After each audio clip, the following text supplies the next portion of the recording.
नहीं पाते हो, छोटी सी सर्विस पाते हो, आपका चरित्र सत्यापन किया जाता है थाने से। अगर आप क्रिमिनल हो तो आपको सर्विस नहीं दी जाती है। मेरे भारत देश का दुर्भाग्य है कि हमारे देश के जो नेता लोग हैं, इनका कभी रिकॉर्ड नहीं चेक किया जाता है। चुनाव जेल से लड़ जाते हैं, जीत जाते हैं। अगर आप सोचो एक गलत आदमी को आप राजनेता बना करके बैठा दोगे सीट पर, तो उससे क्या उम्मीद करोगे?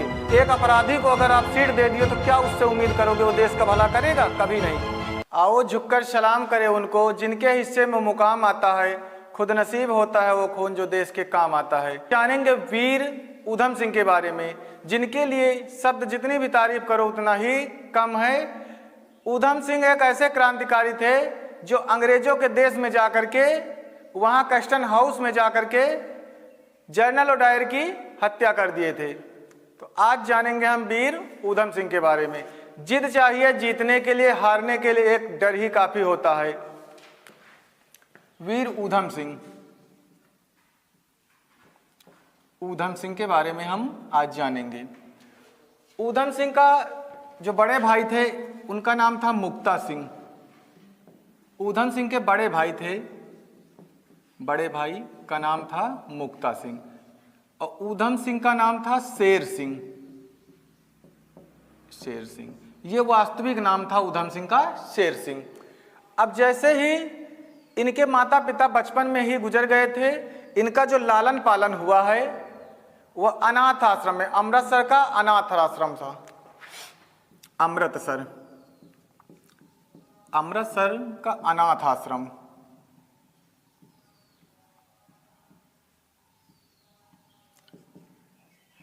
अमृतसर के अनाथ आश्रम में पले बढ़े, वहीं से पढ़ाई किए, और बहुत बेहतरीन आश्रम था अनाथ आश्रम, वहीं से पढ़े, और यही अनाथ आश्रम का ही दिया हुआ नाम है ऊधम सिंह।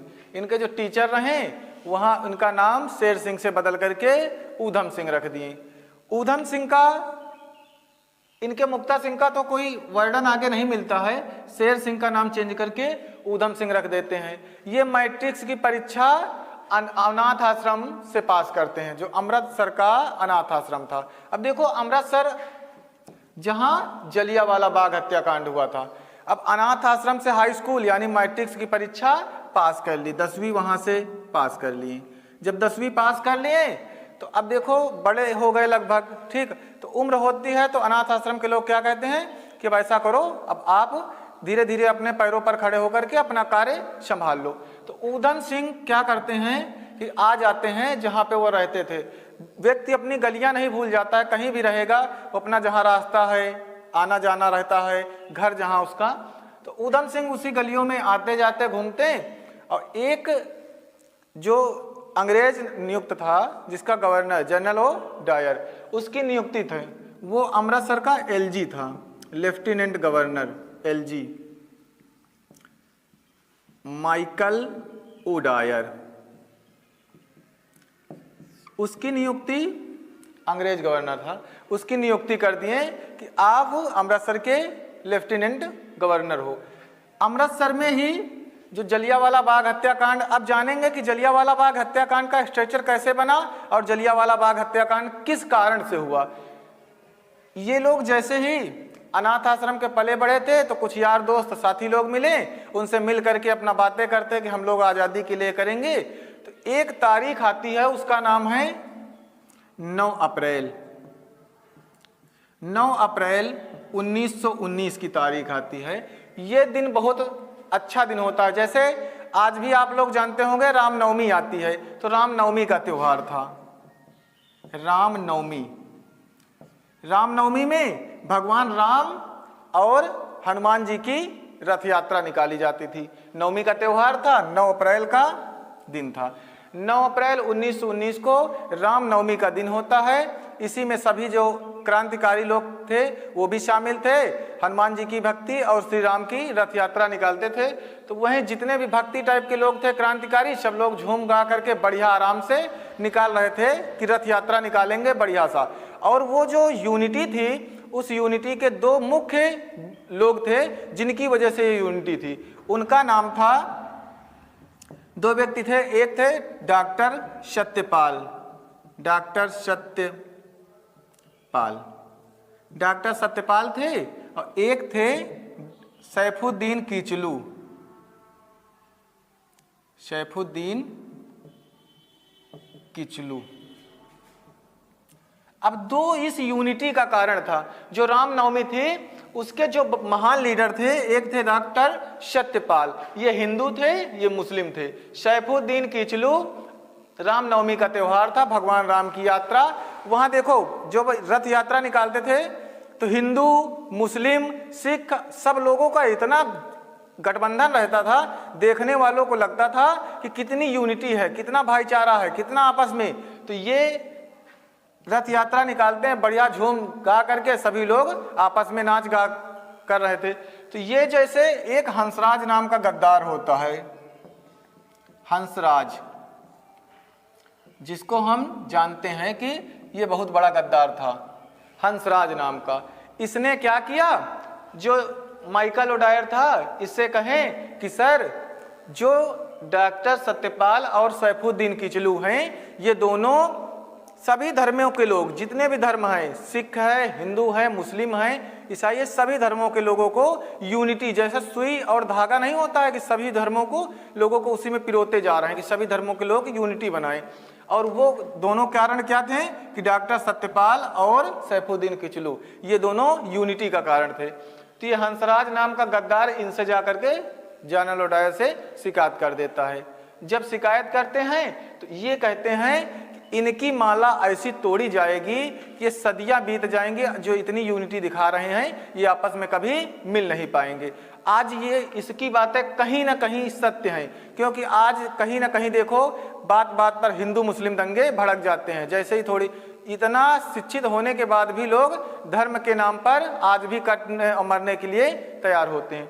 उसके बाद क्या हुआ, अगली तारीख आई 10वां। देखो अब इसमें रामनवमी का त्योहार था, तो इसमें जैसे ही ये सब प्रदर्शन कर रहे थे, आराम से झूम गा रहे थे, तो वहाँ के जो सिपाही लोग लगे थे ड्यूटी, उन लोगों से थोड़ा सा बहस हो गई। अब बहस हुई तो इन्होंने क्या कहा कि इन दोनों लीडर को वहाँ पर, जैसे भाई जनता है उग्र हो गई, जब उग्र हो गई तो जनता को पुलिस वालों ने मार दिया, 2 लोगों को मार दिए। अब 2 लोगों को मार दिए तो पब्लिक गुस्सा आई और गुस्से में 2-4 सिपाहियों को भी मार दिए। ये बात बवाल बन गई, और जैसे ही बवाल बन गई तो माइकल ओडायर ने कहा कि ये बात बवाल बन गई, अगर इंडियन मारने पर उतारू हो गए तो ये बात अच्छी नहीं है। तो अगली तारीख आती है 10 अप्रैल। 10 अप्रैल का दिन था 1919। ये क्या करते हैं कि इन दोनों बड़े लीडर को पकड़ लेते हैं। कहते हैं हम किसमें पकड़ रहे हैं, रोलेक्ट एक्ट। रोलेक्ट एक्ट का नाम सुने होंगे, 19 मार्च 1919 को कहें कि रोलेक्ट एक्ट में पकड़ते हैं, यानी काला कानून था ना रोलेक्ट एक्ट। उसका मतलब ये था कि जो भी गलत करे या ना करे, केवल शक के आधार पर पकड़ लो, न अपील कर सकते हो, न दलील कर सकते हो, न वकील कर सकते हो, यानी उसको खत्म भी किया जा सकता। तो 10 अप्रैल 1919 को 2 बड़े लीडर को पकड़ लिए। अब धीरे धीरे देखो डेट बीतती जा रही है। उसके 2 दिन बाद 3 दिन बाद आती है 13 अप्रैल। 13 अप्रैल 1919, जिसको इतिहास में हम जानते हैं, हिस्ट्री में, जलियांवाला बाग हत्याकांड। जलियांवाला बाग हत्याकांड। अब ये जलियांवाला बाग में क्या लोग, ये जो 13 अप्रैल की डेट होती है, ये एक त्योहार होता है जो अमृतसर में मनाया जाता है बहुत बड़े स्तर पर। बैसाखी पर मेला लगता था, बैसाखी पर मेला लगता था। तो जैसे सभी लोग आते जाते तो वहाँ जैसे कुछ लोग रेस्ट करने के लिए बैठे रहते, भीड़ इकट्ठा होती जाती, बच्चे बूढ़े माता पिता जितना भी परिवार, बच्चे लेकर के कोई, सभी लोग उसी जलियांवाले बाग हत्याकांड में, जलियांवाले बाग में इकट्ठा होते चले जाते। अब किसी को ये नहीं पता कि अंग्रेज जो सरकार है ये क्या रणनीति बना रही है, कि हमारे साथ क्या करेगी। सभी लोग इकट्ठा हो रहे थे। वहाँ ऊधम सिंह भी थे। तो ऊधम सिंह जैसे अनाथ आश्रम के लोग क्या करते थे, वहाँ पानी पिलाने के लिए जाते थे। उस समय ऊधम सिंह की उम्र 20 साल थी। तो वहाँ पानी पिलाने का काम कर रहे थे। जैसे कि होता ना कि लोग आएंगे तो पानी पिएंगे। और वहाँ पर एक मंच लगा था। ये हंसराज नाम का गद्दार वहाँ भी जाता है और कहता है मैं आप लोगों की मदद करूंगा, इंडियंस का सहारा करूंगा। बढ़िया मतलब मीठी मीठी बातें बोलता है। बोलने के बाद लोग सारी बातें सुनते हैं और धीरे धीरे भीड़ इकट्ठा हो जाती है जलियांवाले बाग में। अब बैसाखी का त्योहार था। अब बैसाखी पर मेला लगता था, भीड़ इकट्ठा होती चली गई। ये यहाँ से भाषण दे करके जैसे ही निकला तो माइकल ओडायर जो था उससे बता दिए कि सर ऐसे ऐसे डॉक्टर सत्यपाल और सैफुद्दीन किचलू की जो गिरफ्तारी है उसके विरोध में जनता इकट्ठा हो रही है। तो ये जो माइकल ओडायर था इसने कहा अब क्या किया जाए। तो एक इन्हीं के अंडर में एक व्यक्ति था जिसका नाम था आर डायर। आर डायर की नियुक्ति करता है। आर डायर को कहता है कि कुछ भी करके आप इस जलियांवाले बाग को मैं आपके सुपुर्द करता हूं, आप अपने स्तर तक देखिए। तो इन्होंने कहा मुझे फोर्स प्रोवाइड करा दो, पर्याप्त मात्रा में हमें फोर्स दे दो। देखो निहत्थे हैं सब लोग यहाँ, इन किसी को कुछ नहीं पता है। इतने खबर थोड़े फैल जाती थी कि आज की तरह की सोशल मीडिया है, 10 मिनट में सारी बातें फैल जाती हैं। आर डायर पुलिस प्रशासन को पूरा फोर्स लेकर के राइफल के साथ और जो मेन गेट था जलियांवाले में उसमें तोप खड़ा कर दिया। और जो लाइन शासन तो यही होता है, एक लाइन में फोर्स को खड़ा कर दिए, कहें गन लोड करो। तो जनता जो थी वो डर गई कि ऐसे डराने के लिए गन लोड किए हैं, डराएंगे धमकाएंगे और हम लोगों को समय देंगे, कितने समय में निकल जाओ।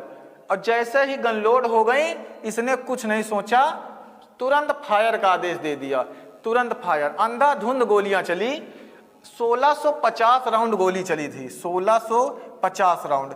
जितने लोग थे निहत्थे सब लोग अपनी जान बचाने के लिए, वहां एक कुआं था, वो उस कुआं में कोई अपने बच्चे को लेकर के कूद गया, कोई महिला, कोई अनमैरिड, कोई मैरिड, जितने भी नए से पुराने लोग थे सभी लोग, ज्यादातर लोग कुएं में कूद गए।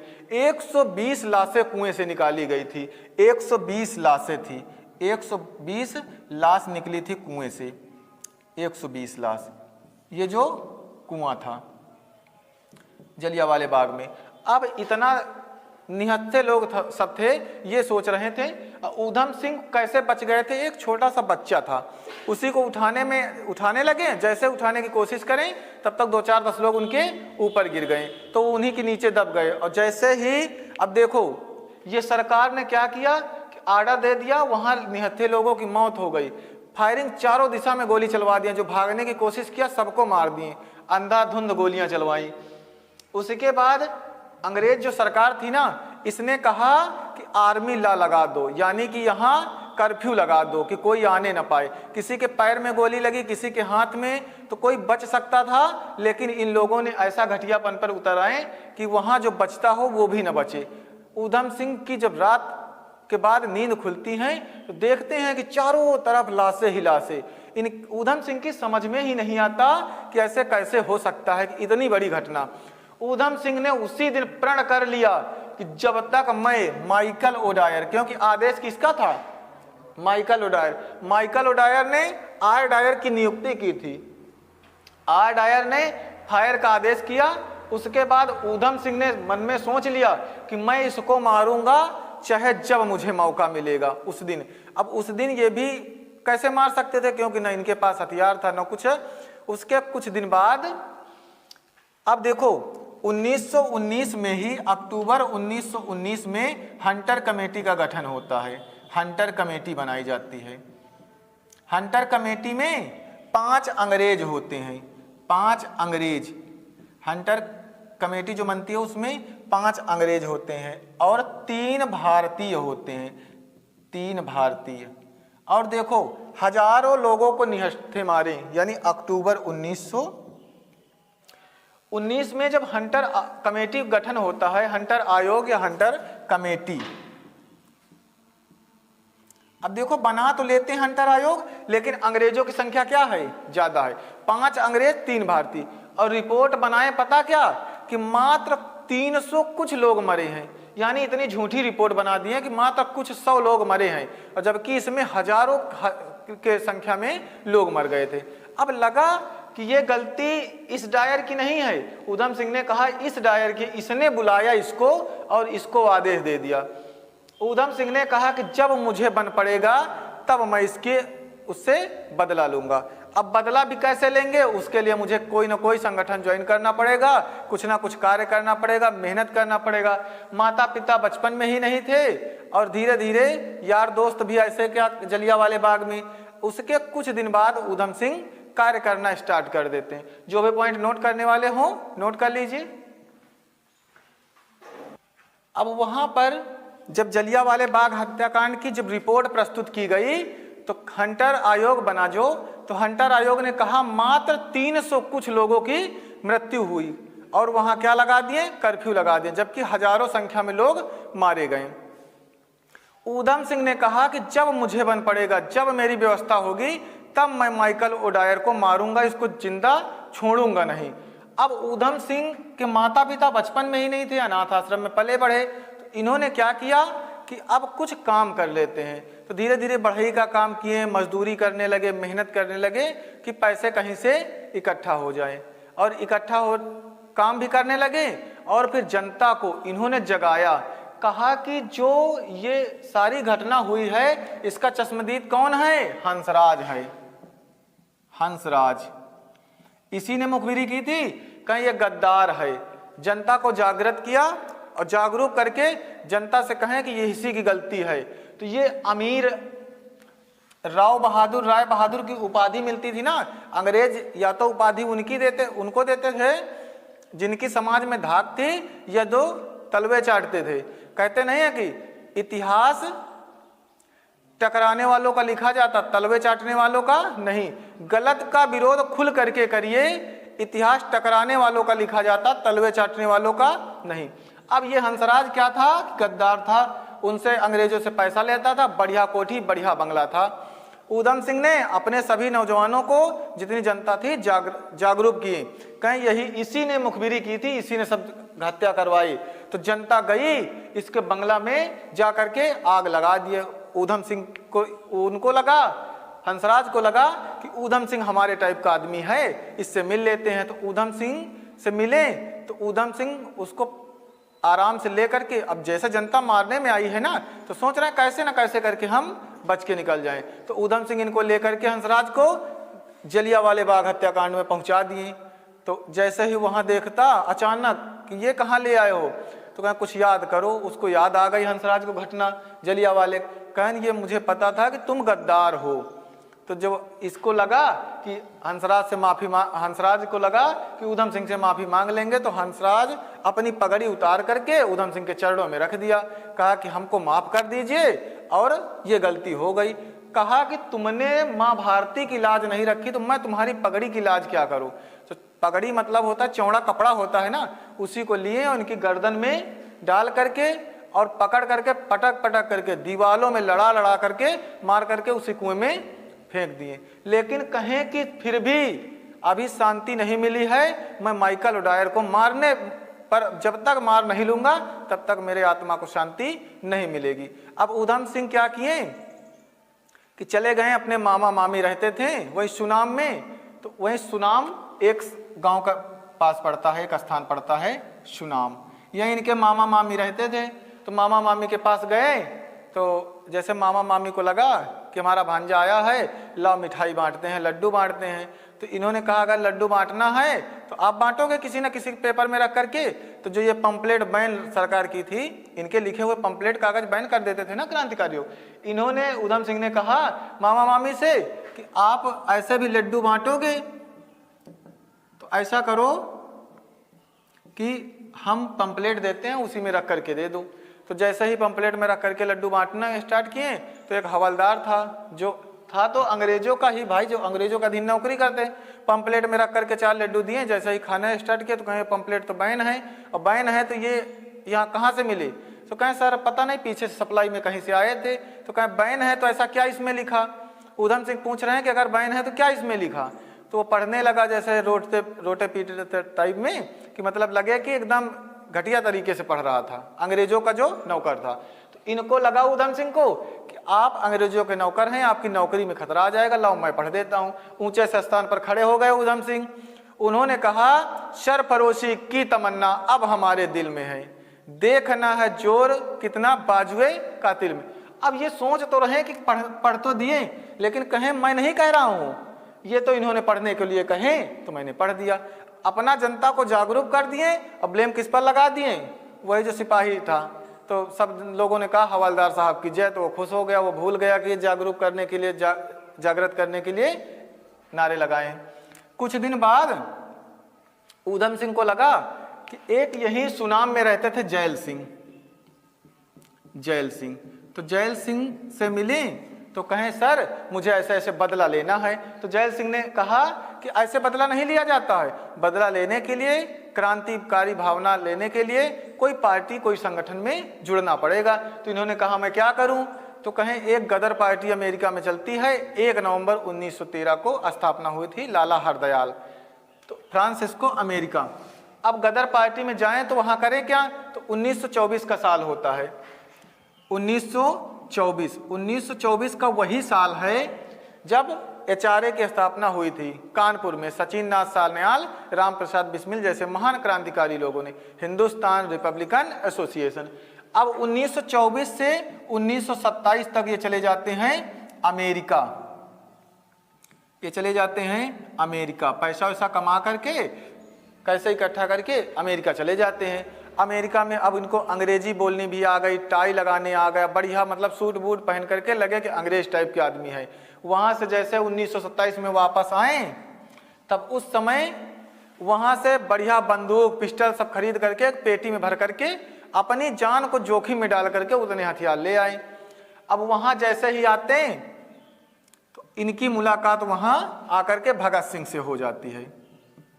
भगत सिंह, अब ये दोनों लोग अच्छे दोस्त बन जाते हैं, लेकिन इन्होंने भगत सिंह से कहा उधम सिंह ने कि मैं हथियार लाया हूं और ऐसे ऐसी जगह हम छिपाया हूं, अभी चलेंगे वहां हथियार ले लेंगे। तो जैसे ही हथियार लेने पहुंचते हैं वहां के कोई मुखबिरी कर देता है कि ऐसे ऐसे उधम सिंह जी ने हथियार लाए हैं। हाँ, आने के पहले ये जाते हैं जैल सिंह के पास, जैल सिंह के पास मिलने जाते हैं। तो जैल सिंह से ये जैसे भगत सिंह और उधम सिंह, तो उधम सिंह जैल सिंह से मिलने जाते हैं। तो जैल सिंह के जैसे ही कमरे में पहुंचते हैं तो वहाँ जैल सिंह का फोटो लगा होता है। तो इनकी मृत्यु हो जाती उस समय। तो कहें कि मुझे नहीं बताया अंतिम समय में, उधम सिंह कहें नहीं मैं इनका आशीर्वाद ले लेता आकर के।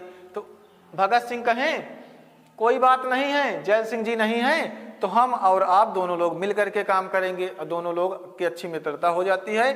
हथियार ले करके वहाँ जाते हैं और जैसे ही वहाँ पुलिस आ जाती तो उधम सिंह कहते हैं मैं हथियारों को छिपा देता हूं, आप ऐसा करिए कि आप भाग जाइए, ऐसा ना हो कि दोनों लोग फंस जाएं। भगत सिंह को वहां से निकाल देते हैं। उधम सिंह क्या करते हैं, वहां से फिर वो भी चले जाते हैं। तो एक बग्गी टाइप की गाड़ियां होती थी जिसमें औरतें पर्दा वर्दा लगा करके चलती थी। तो उसको पिस्टल दिखाएं रास्ते में, उसको रोक लिए बग्गी को। तो महिला बैठी थी, उसने कहा मैं, उधम सिंह ने कहा मैं उधम सिंह हूँ, कोई देश के लिए काम करता हूँ और क्रांति की भावना है, ऐसी ऐसी बात है, मुझे शरण दे दो। तो ये कुछ देर बाद तो उसके घर चले जाते हैं, लेकिन फिर सोचते हैं कि मान लो कि मेरी वजह से कोई महिला फंसे, इससे अच्छा मैं जाकर के पुलिस को बता देता वो हथियार मेरे थे। तो उस समय क्या हुआ कि अब भगत सिंह देखो 1927 का साल था ना, और 1929 में असेंबली में बम फेंके थे। 8 अप्रैल 1929 को दिल्ली की असेंबली में बम फेंके थे, फिर गिरफ्तारी दिए थे। अब उसके बाद उधम सिंह को जैसे ही होता है कि 5 साल की जेल हो जाती है, 5 वर्ष की जेल हो जाती है उधम सिंह को। और उधम सिंह को जेल क्यों होती है? क्योंकि ये खुद बता देते हैं कि वो हथियार हमारे थे। कहें चलो 5 साल की सजा है, हम काट लेंगे। और उसके बाद 1929, 8 अप्रैल 1929 को असेंबली में बम फेंके थे। तो अब इनको भगत सिंह को भी गिरफ्तारी हो जाती है। भगत सिंह अब उधम सिंह से जाकर के मिलते हैं। तो देखो उधम सिंह से जैसे ही मिलते हैं तो उधम सिंह को इतना मारते पीटते वहां के लोग कि ये बेहोश हालत में पड़े थे। अब वहां की घटना क्या है, अंग्रेजों ने कहा कि जॉर्ज पंचम का जन्मदिन है और उनके जन्मदिन पर आप सभी दुआ करो। तो उधम सिंह के जो साथी लोग और थे तो पहली की लाइन जो खड़ी थी, कहे मारते हैं तो मार दें, ये सिर जो सिर है ये झुकेगा तो सिर्फ गुरु ग्रंथ साहब के साथ, किसी राजा या सम्राट के सामने नहीं झुकेगा। उसके बाद मारे पीटे तो ऊधम सिंह को भी मारे पीटे। तो ऊधम सिंह को जब कहें उकसाया जनता को, कौन कहे ऊधम सिंह को मारना पीटना स्टार्ट कर दिए तो ये बेहोश हो गए थे। तब उस समय जेल में एंट्री होती है भगत सिंह की। तो भगत सिंह से जो भगत सिंह को जानते हैं कि ये दोनों लोग ऊधम सिंह और भगत सिंह क्या थे, अच्छे मित्र थे। तो एक सेल से दौड़ता हुआ लड़का आया, कहा भगत सिंह और अपना जो यार है ना ऊधम सिंह वो बेहोश हालत में पड़ा है। तो भगत सिंह ने कहा वो बेहोश नहीं है, वो शेर है, शेर अभी सोया हुआ है, जिस दिन उसकी नींद खुलेगी आप उसको वापस वैसे ही दिशा में मिलेंगे, आपको एकदम फिट मिलेंगे। तो सभी लोगों को लगा कि अंग्रेज मेरा कुछ नहीं बिगाड़ सकते।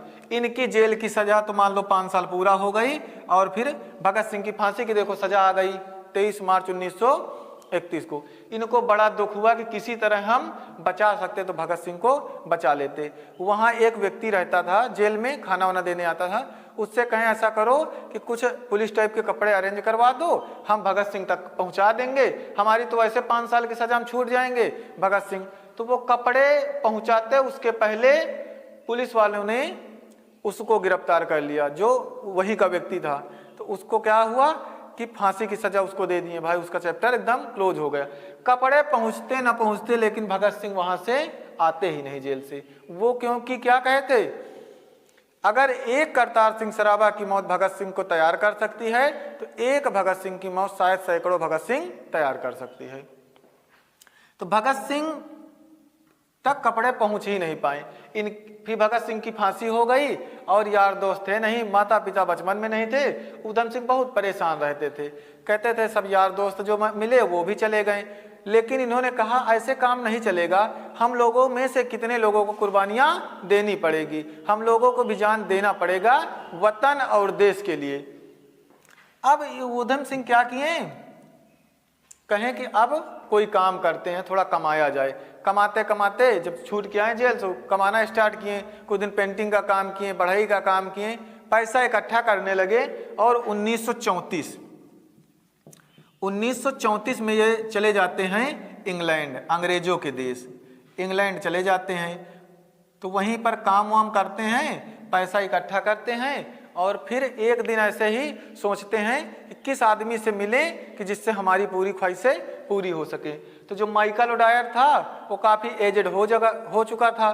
तो ऊधम सिंह को बताया किसी ने, वो बहुत शौकीन आदमी है। तो इन्होंने ऊधम सिंह गए उसके पास, कहें सर मैं फौज में था और राइफल वाइफल खोलने जानता हूँ। तो कहें ठीक है, शौकीन टाइप का आदमी था, रख लिया। लेकिन मन ही मन ऊधम सिंह को खुंदक आती थी किसी दिन बुढ़े को टपकाऊंगा, क्योंकि काफ़ी एजेड हो चुके थे ना माइकल ओडायर। उसके बाद जाते अपना वहीं पर इंडियन रेस्ट्रा करके एक संगठन था, तो वहीं जा करके बैठते, लोगों से मिलते इंडियन से कि बातें कि आज़ादी के लिए हम ऐसा कार्य करेंगे।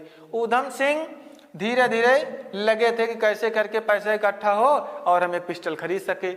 उसके बाद एक दिन ऐसे लिस्ट लगी थी कि फला दिन इसकी मीटिंग है, फला दिन इसकी, फला दिन इसकी। और एक दिन पढ़ें कि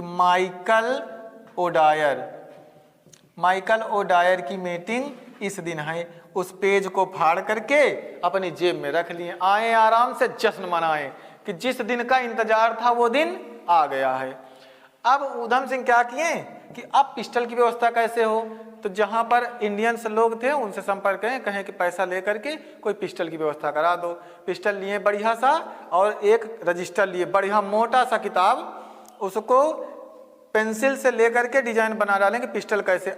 थोड़े से पेज इधर छोड़ दिए, थोड़े से उधर, अब बीच में सेट करके पिस्टल को उसी में शेप में काट के सेट कर दिए। और उसके बाद जिस दिन मीटिंग होती है, कहते हैं अब मीटिंग में बढ़िया टोपी ओपी लगा के टाई बेल्ट के साथ एकदम सूट बूट के लगेंगे अंग्रेज टाइप के आदमी। और वो बुक ले लिए और चलते गए आराम से।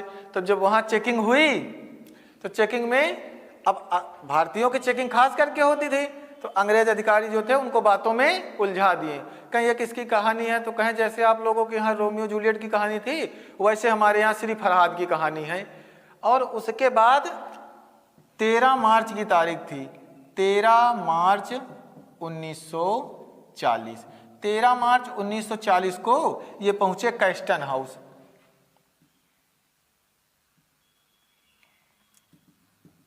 कैक्सन हाउस भी कहते हैं, कैस्टन हाउस। अब कैस्टन हाउस पहुंचे और वहां क्या किए कि पहुंचने के बाद जैसे ही पहुंच के बैठ गए, खाली बेंचेस की तरफ बैठ गए। वो माइकल ओडायर जैसे ही आया भाषण देने, तो उसने स्टार्टिंग कैसे की कि जब अंग्रेज सरकार भारत में दिक्कत में थी, तब मैंने ऐसा आदेश दिया था, इन भारतीय कुत्तों को ऐसे मारा था, अगर दोबारा मुझे कभी जरूरत पड़ेगी तो मैं अफ्रीका में भी ऐसे भारतीय कुत्तों को मार सकता हूं। सोचो कि 26 दिसंबर 1899 का जन्म था, किसका? ऊधम सिंह का। और 99 से कितना आ गया? 40।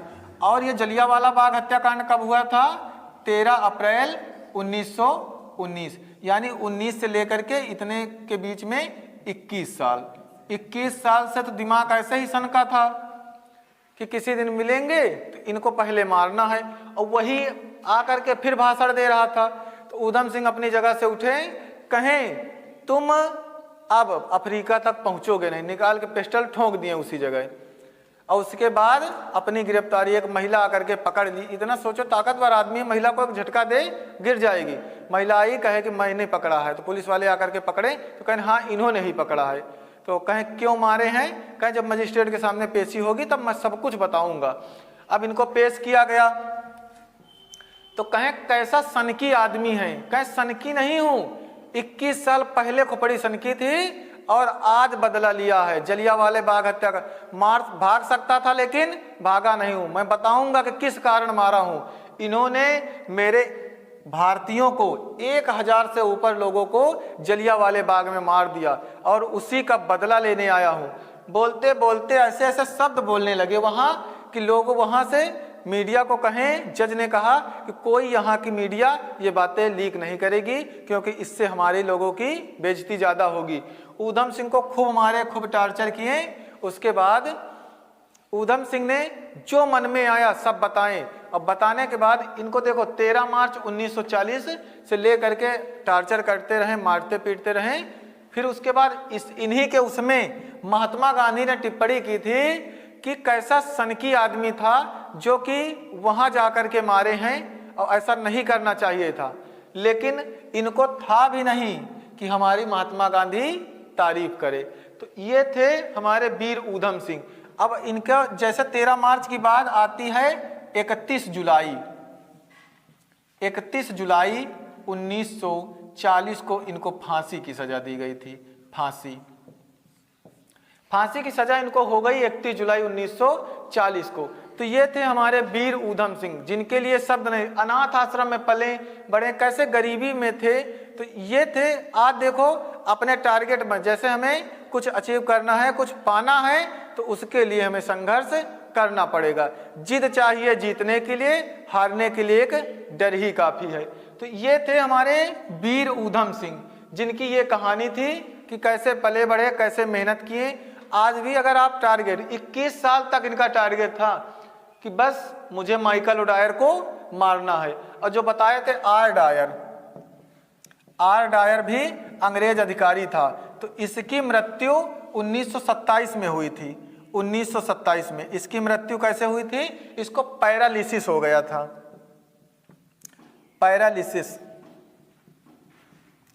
पैरालिसिस बीमारी थी जिसमें कि शरीर सल गड़ करके मरने वाली स्थिति यह थी कि यह बेड पर ही पड़ा रहता था। तो ये इसकी स्थिति हुई, क्योंकि जिसने निहत्थे लोगों को मारा था, गोली चलाने का आदेश, जिसको हजारों लोगों की मौत किया, तो उसकी तो ऐसी स्थिति होनी ही थी। अब देखो 31 जुलाई 1940 को ऊधम सिंह को फांसी हो गई। तो नमन है ऐसे वीरों को जिन्होंने अपना सब कुछ देश के लिए कुर्बान कर दिया। और आज की जो जनरेशन है और आज का जो पाठ्यक्रम है शिक्षा का, वो ऐसा बना दिए हैं कि बस बता देते हैं ऊधम सिंह कोई था, भगत सिंह कोई थे। ये नहीं जानते हैं कि इनकी विचारधारा को पढ़ना चाहिए। भगत सिंह भी तो जब फांसी की सजा होने वाली थी तो लेनिन के विचार पढ़ रहे थे, वो भी तो पुस्तकें पढ़ते थे। स्वामी विवेकानंद के विचारों को पढ़िए, एपीजे अब्दुल कलाम को पढ़िए, सर्वपल्ली राधाकृष्णन को पढ़िए, भगत सिंह को पढ़िए, उसके बाद भीमराव अंबेडकर को पढ़िए। लोगों को पढ़ेंगे, उनकी जीवनियाँ पढ़ेंगे, तभी हम अच्छा बन पाएंगे। भाई हम किसी की तरह हम जब बन सकते हैं जब उनको जानेंगे।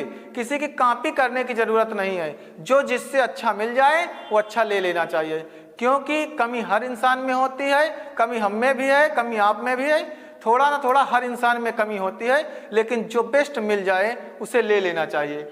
और संघर्ष ही जीवन है, अगर बिना संघर्ष के कुछ मिलने वाला नहीं। कहते हैं कि हम किसी की भी जीवनी पढ़ें, उनसे सीखना चाहिए, मुझे बेस्ट बनना है।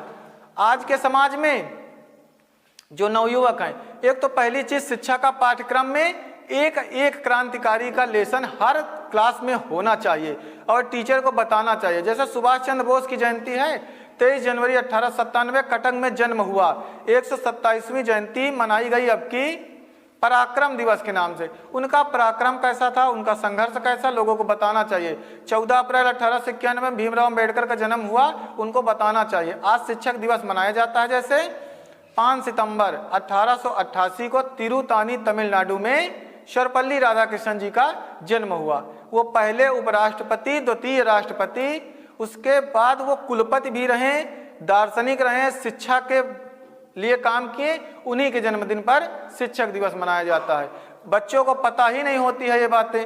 जैसे 15 अक्टूबर 1931 को एपीजे अब्दुल कलाम का जन्म हुआ, 15 अक्टूबर को स्टूडेंट दिवस मनाया जाता है। विद्यार्थी को बातें पता ही नहीं लगती, क्योंकि जब टीचर बताएंगे तभी तो हम लोग जानेंगे। हमको आपको पढ़ना पड़ेगा, हर चीज़, साहित्य को पढ़ना पड़ेगा, अच्छे लोगों के विचारों को पढ़ना पड़ेगा, तभी एक अच्छे समाज, एक अच्छा भविष्य लोगों का बन सकता है। केवल घूमने से या पंचायत चले जाने से या राजनेताओं के आगे पीछे घूमने से, सेल्फी ले लेने से इससे जीवन नहीं संभलने वाला है। आज के नवयुवकों को तो कोई बात ही नहीं, बाइक ले लेंगे आराम से और उसके बाद पहुँचेंगे कहाँ, नेताओं की रैली में, और किसी तरह धक्का खाते हुए पहुँच गए तो एक सेल्फी ले लो और उसके बाद स्टेटस क्या लगेगा, नेताजी के साथ बिताए हुए पल। ऐसा लगता है कि बहुत बड़ा काम कर रहे हैं। कर्म करो, मेहनत करो।